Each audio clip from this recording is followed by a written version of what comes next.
Ah, la Fiat Panda, une petite voiture minimaliste et bon marché qui fait encore battre le cœur des passionnés aujourd'hui. Je vous propose de revenir sur l'histoire de la première Fiat Panda qui a roulé sur les routes du monde pendant plus de 2 décennies, de 1980 à 2003. Je fais cette vidéo à l'occasion de l'arrivée de la nouvelle Fiat Grande Panda qu'on a déjà eu la chance de découvrir l'été dernier sur la chaîne et qu'on va bientôt essayer. Avec la première Fiat Panda, c'est l'histoire d'une voiture simple et populaire qui a surtout marqué son temps. À la fin des années 70, Fiat est à la recherche d'un nouveau modèle, à la fois compact, économique et surtout pratique. La nouvelle voiture devait répondre aussi bien à une famille, mais à toutes les couches de la société. Ça allait des citadins aux campagnards, des particuliers en allant aux professionnels. L'objectif de Fiat était de proposer une voiture à la fois économique, fonctionnelle, simple à l'usage, facile à l'entretien.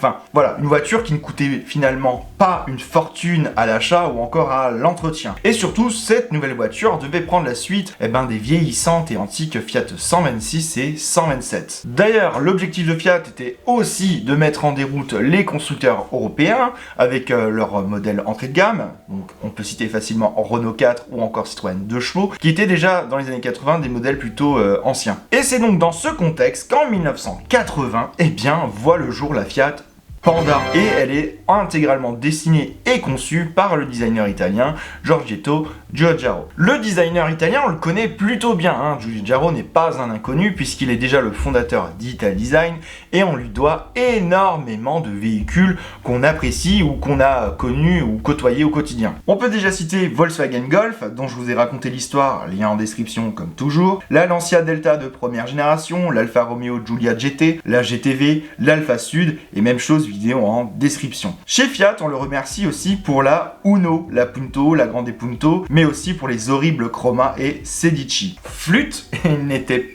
pas inspiré pour le coup. Je suis fatigué, patron. Il a dessiné et conçu bon nombre de bagnoles qu'on aime tous. C'est l'un des designers les plus prolifiques du XXe siècle.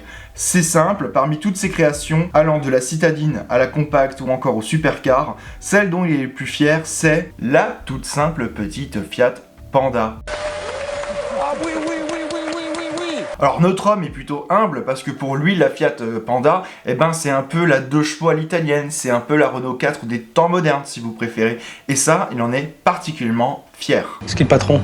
Et moi. D'ailleurs, l'histoire autour de la création et la gestation de la Panda est intimement liée à Renault. Parce que c'est un projet qu'il a d'abord proposé au constructeur aux losanges, qui va le refuser, et c'était un projet qui était en lien avec une certaine petite citadine mythique aujourd'hui, la fameuse Renault Twingo. Et on y reviendra dans une prochaine vidéo d'ailleurs. Bon, en gros, ce que je vais vous raconter maintenant, ça tient un peu de la légende autour de la naissance de la Panda. Ça pourrait être fictif, ça ferait partie de l'histoire mignonnette autour de la Panda. C'est un peu, j'ai pas réussi à véritablement avoir des sources, mais en tout cas c'est l'histoire qu'on raconte autour de la naissance de la Panda.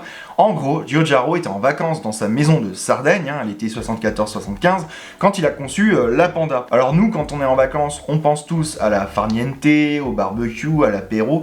Le bonhomme, lui, il conçoit l'une des voitures les plus importantes et les plus intéressantes des années 80. Tu mens! Il ment! Alors évidemment, Renault va refuser le projet et Giugiaro va toquer à la porte du groupe Fiat en 1976. À l'éphémère PDG de Fiat, Carlo De Benedetti, et lui va accepter le projet à une seule condition. Giugiaro va devoir développer complètement la voiture parce que la flemme. Branleur, B-R-A-N-L-E-U-R-S.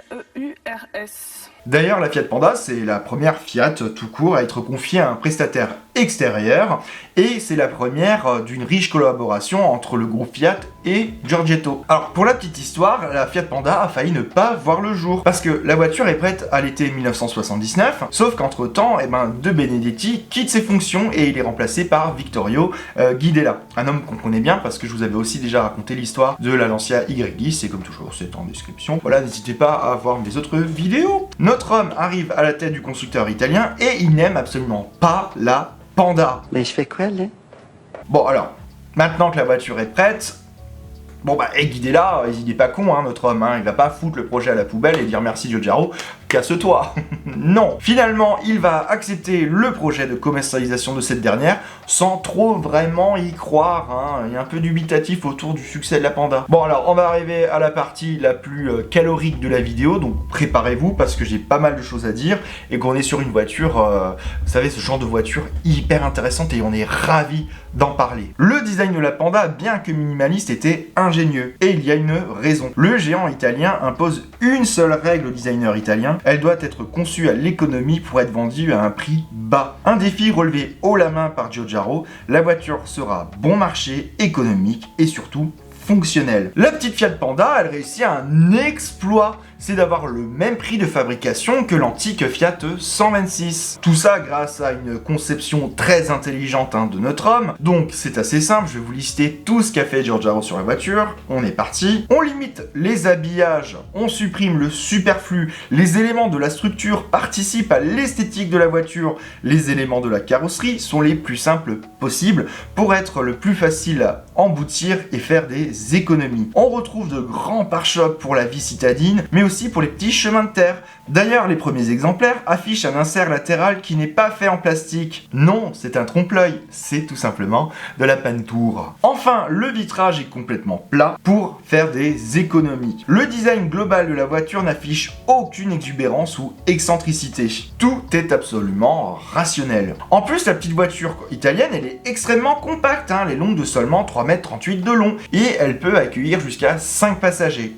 Oui, on peut rentrer 5 personnes dans ce pot de yaourt. Oui, c'est possible, oui. Mais surtout, l'italienne, elle a un argument taille, c'est que dans son coffre, banquette rabattue, on peut engouffrer jusqu'à 1100 litres de bagages et c'est un record pour la catégorie. La petite Panda va récupérer les moteurs et les transmissions de la Fiat 127, mais aussi de la 126. L'intérêt de ces motorisations éprouvées reste d'offrir une voiture facile à utiliser et surtout à entretenir. Alors il y a quand même des concessions un peu sur la modernité pour la Fiat Panda, parce que pour contenir le prix, typiquement, chez Fiat, on va reprendre l'essieu arrière à lame rigide de la Fiat 126. Alors c'est du solide, c'est de l'éprouvé, mais c'est terriblement inconfortable. Heureusement, à l'avant, on va retrouver une suspension moderne, on va retrouver une suspension indépendante de type McPherson et des freins à disque. À l'arrière, ce sera du tambour. À bord, son intérieur est tout aussi sobre. Malgré un espace compté, la petite italienne est spacieuse. Déjà, pour moi, son mobilier est une œuvre d'art. Conçu pour être ultra compact, le combiné d'instrumentation est sobre et rudimentaire. Toutefois, pour le segment, c'est une première. Oui, la Panda est innovante aussi. On retrouve des puces d'aération sur le mobilier de la voiture, à l'extrémité, mais aussi sur la console centrale. C'est une première pour le segment. Parce que si on prend 2 chevaux ou encore la 4L, il n'y avait pas ce type d'aération sur la voiture. D'ailleurs, la planche de bord est inspirée par un hamac. On sentait que le mec était en vacances quand il a conçu la voiture. D'où la présence, finalement, de tissu sur le bas du mobilier. Alors, ce tissu a aussi un intérêt et je vais vous l'expliquer. Les sièges sont plutôt rudimentaires, ils sont pas bien épais, ça va être une des critiques liées à la voiture, mais ces derniers, comme le mobilier, est recouvert d'un tissu. Et ce tissu, il est prévu d'être retiré pour être lavé en machine lors de certaines tâches qu'on va faire avec la voiture, et donc de conserver une voiture propre. L'intérêt de la Panda, c'est une voiture qui est rustique, mais qui est facilement nettoyable. La banquette à l'arrière, c'est aussi ce qui est un élément fort du design de cette voiture, parce qu'elle est disponible en 7 positions. On peut vraiment la paramétrer, on peut vraiment la transformer comme bon nous semble. Déjà, elle peut être retirée pour augmenter le volume de chargement, et donc atteindre les fameux 1100 litres de contenance de la voiture. Mais surtout, cette dernière peut être rabattue pour être transformée en hamac ou encore en lit. Ça va être tout noir. Parce que oui, on pouvait dormir dans la Fiat Panda. Mais attends, ça me rappellerait pas une autre voiture française qui fait pareil? Si, attends, mais la Twingo? Pas vrai, mensonge. Ce qui correspond finalement parfaitement à la philosophie de la voiture, pas de gadgets, pas d'exubérance, juste l'essentiel. Enfin, je vous dis ça, mais on a aussi le chic à l'italienne présent sur la Fiat Panda, puisqu'on retrouve un cendrier mobile en bas de la planche de bord. Ma que c'est chic. Ah, c'est con, j'ai arrêté de fumer, je peux plus faire une mise en scène avec une clope. Merde. C'est con ça. J'ai un briquet, mais j'ai pas de cigarette. La Fiat Panda, elle est présentée pour la première fois en public le 29 février 1980 par l'avocado Giovanni Agnelli himself, au président de la République italienne de l'époque, Sandro Pertini, et ce dernier est stupéfait par la petitesse de la voiture, mais aussi par son haut niveau d'équipement pour la catégorie et par la voiture en elle-même. Tout simplement, ma que c'est chic. Quelques jours plus tard, la Fiat Panda va prendre son premier bain de foule effectif lors du salon de Genève, et donc elle est présentée le 5 mars 1980. Et c'est le succès pour la petite voiture italienne, ma che genie italiana. La voiture étant censée, Fiat rencontre un immense succès autour de cette voiture. Du coup, Fiat, qu'est-ce qu'il fait? Pour le coup, il est sympa, il félicite Giugiaro et lui demande de prendre part au développement d'une certaine Fiat Uno, dont le chantier est en cours, et Fiat patine allègrement autour de ce projet quasi vital pour la marque. La voiture, elle surprend les visiteurs par son équipement moderne pour l'époque. On retrouve donc notre fameuse banquette arrière modulable, des vitres à compas, un essuie-glace arrière, des feux de recul ou encore des antibrouillards de série. Des équipements qu'on ne retrouve pas sur des voitures d'entrée de gamme de l'époque, comme la Renault 4, la Citroën 2 chevaux, la Diane ou encore la Volkswagen Coccinelle. La voiture italienne, elle est lancée dans la foulée du salon de Genève, en mars 80, sur le marché italien. Par contre, la France va devoir patienter jusqu'au début d'année 1981 pour voir arriver cette petite italienne dans les concessions. L'une des premières versions qui est disponible sur le marché, c'est la Fiat Panda 45. Elle a un tout petit moteur sous le capot, il est tout mignon, il fait 900 cm3 ce dernier, avec 45 chevaux, et il provient de la Fiat 127. C'est plutôt modeste, mais c'est suffisant pour la ville. En plus, la voiture ne pèse que 680 kg et offre une jolie Vmax de 140 km/h, soit 4 km/h de plus qu'une Renault 5 GTL de même puissance. Ce qui lui autorise l'autoroute tranquillement. Et elle a surtout pour elle un tarif canon. Comptez 23 900 francs en 1981, soit en 2025, 10 509 €. La voiture fait mouche. Bon, alors je fais volontairement l'impasse sur la Panda 30, qui est exclusive à l'Italie avec son mini-moteur bicylindre de 30 chevaux et le Vmax limité à 115 km/h. Bon, après, faut dire que ça laisse le temps quand même d'admirer le paysage, quoi. C'est pas mal, faut voir le positif. Alors ce dernier, il est dérivé de la Fiat 126 et surtout il provient de la mythique Fiat 500 de 1957. Alors si je vous en parle quand même, c'est que la Panda 30 a effectivement été vendue quelques temps sur le marché français. Alors selon les infos que j'ai trouvées, il semblerait que la Panda 30 ait été présentée par Fiat France sur le salon de Paris 81. Alors apparemment on les compte surtout sur les doigts d'une main. Donc il y en aurait moins d'une dizaine vendues. Je ne sais pas si elles sont encore toutes roulantes ou si elles n'ont pas fini à la casse. N'empêche qu'on est sur une véritable licorne. Et surtout, finalement, la voiture ne sera jamais commercialisée en France. Il n'y a que ces 5 ou 10 exemplaires qui existent sur notre marché. Maintenant que je vous ai parlé un peu de la Panda 45 et de la Panda 30, c'est l'occasion de vous parler d'un élément de design qui est propre à chacune de ces versions. Et c'est la calandre. On a tous en tête que la calandre de la Panda était assez asymétrique entre les feux et il y a une raison à cela. La Panda 30, elle avait sa grille d'aération avec le moteur de la Fiat 500, de 57 et de la 126 du côté gauche. C'est pour ça qu'on a une grille d'aération sur la gauche et la version 45 qu'on a plus connue en France, avait une grille d'aération sur la droite parce que l'arrivée d'air n'était pas au même endroit. Voilà, tout simplement. Donc il y avait ces deux versions qui cohabitaient. Bon, c'est tout ce que j'avais à dire. C'était vraiment très intéressant. Avec l'arrivée de la Panda en France en 1980, Fiat va rajouter une nouvelle version, la Panda 34. Elle est construite en Espagne par Seat, et sous le capot, on retrouve un petit bloc de 843 cm3 de 34 chevaux. Fiat ne s'arrête pas et étoffe le catalogue chaque année. En 1982, on voit l'arrivée de la version 45S, S comme super, avec des sièges plus épais et surtout l'arrivée d'une boîte 5 rapports. Suivi en 1983 par l'arrivée d'une version désormais mythique, la Fiat Panda 4x4. Alors, je vous le dis tout de suite, je vais pas vraiment parler de la Fiat Panda 4x4 dans cette vidéo. Désolé de vous décevoir, c'est le moment où vous sortez les mouchoirs. Évidemment, j'ai non plus pas de mouchoirs, putain, mais c'est fou ça.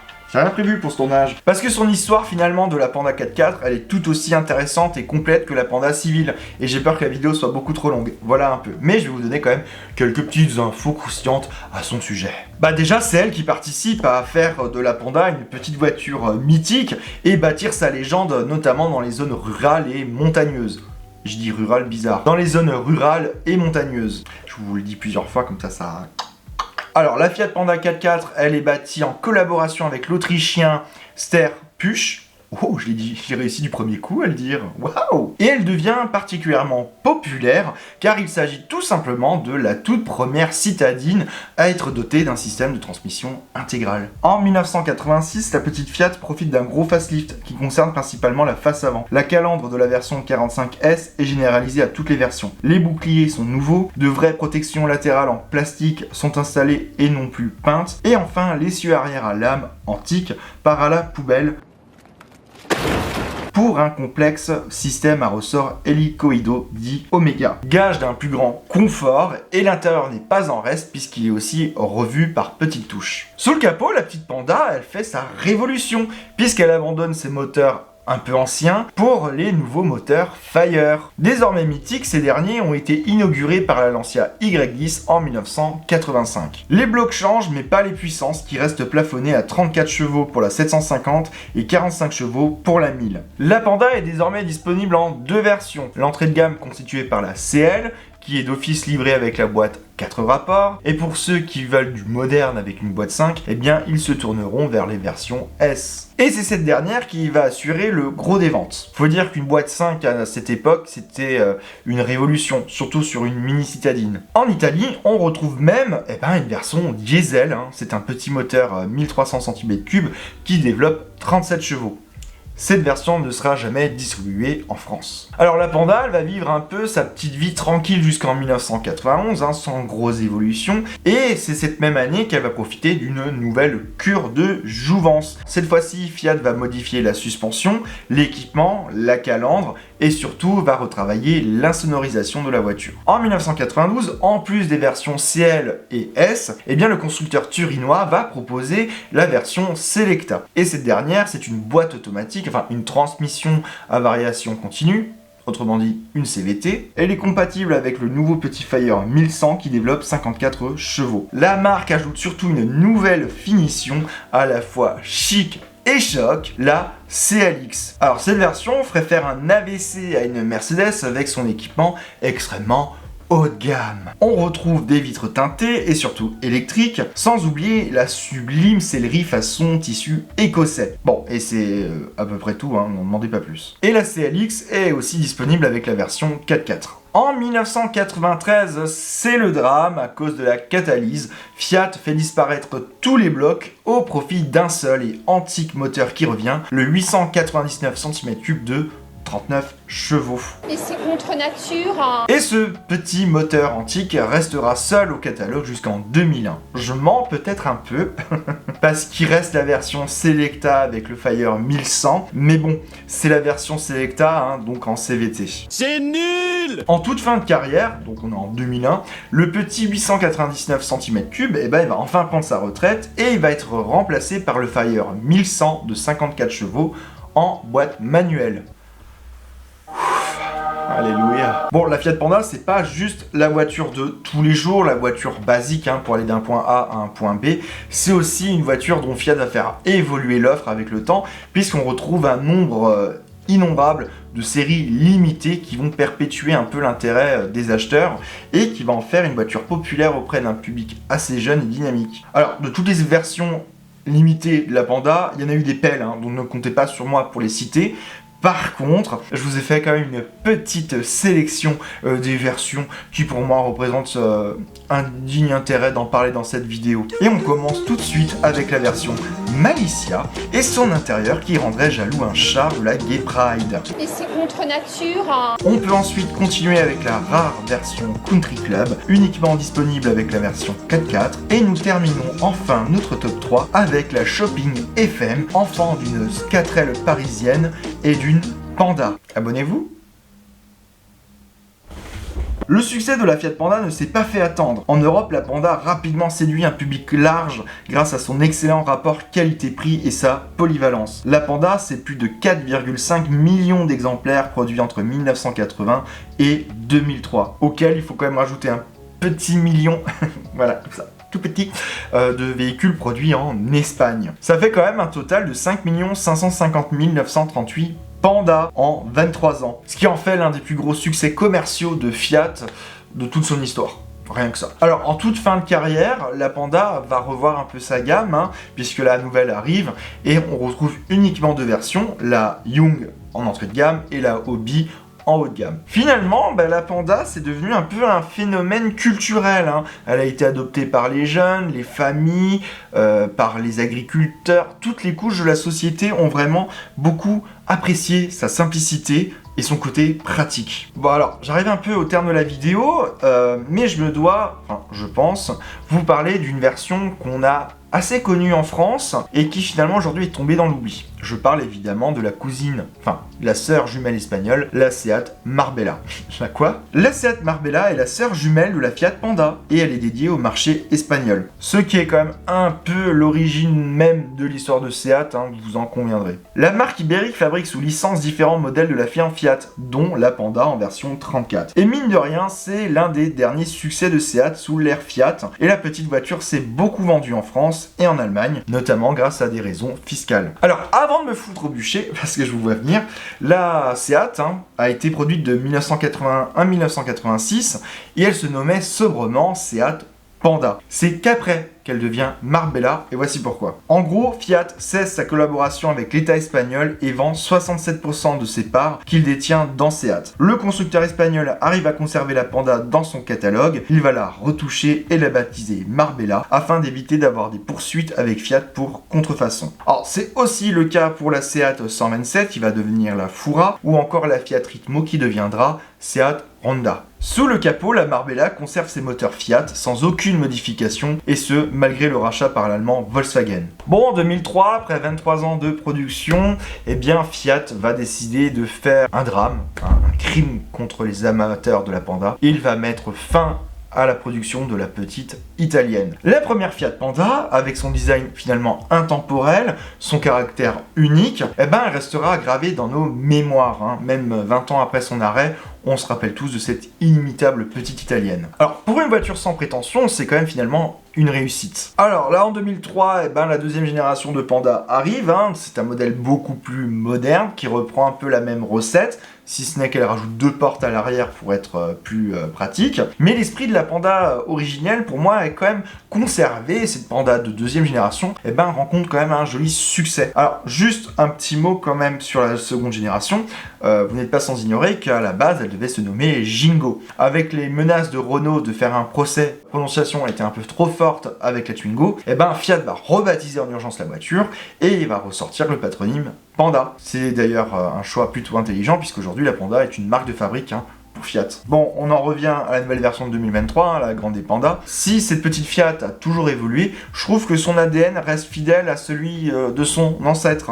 On reste sur une voiture qui est à la fois simple, abordable et qui est toujours pleine de charme. La Panda, c'est finalement de première génération, c'est l'une des voitures qui a su rester fidèle avec son époque et conserver quand même un certain charme. Que ce soit par ses lignes simples, son côté pratique ou encore son incroyable succès commercial, la Fiat Panda, elle a marqué l'histoire de l'automobile. C'était pas une voiture de luxe ou une voiture sportive avec un immense palmarès, c'était juste que c'était une voiture qui était à la fois accessible, fiable et qui répondait finalement aux attentes de son époque. On peut la ranger dans la même catégorie qu'une Renault 4, une Citroën 2 chevaux ou encore une Volkswagen Coccinelle. Bref, si vous êtes fan de voitures un peu classiques, de Youngtimer, de voitures qui ont marqué les années 80 et 90, je pense que la Fiat Panda est une voiture à mettre dans sa collection, très clairement.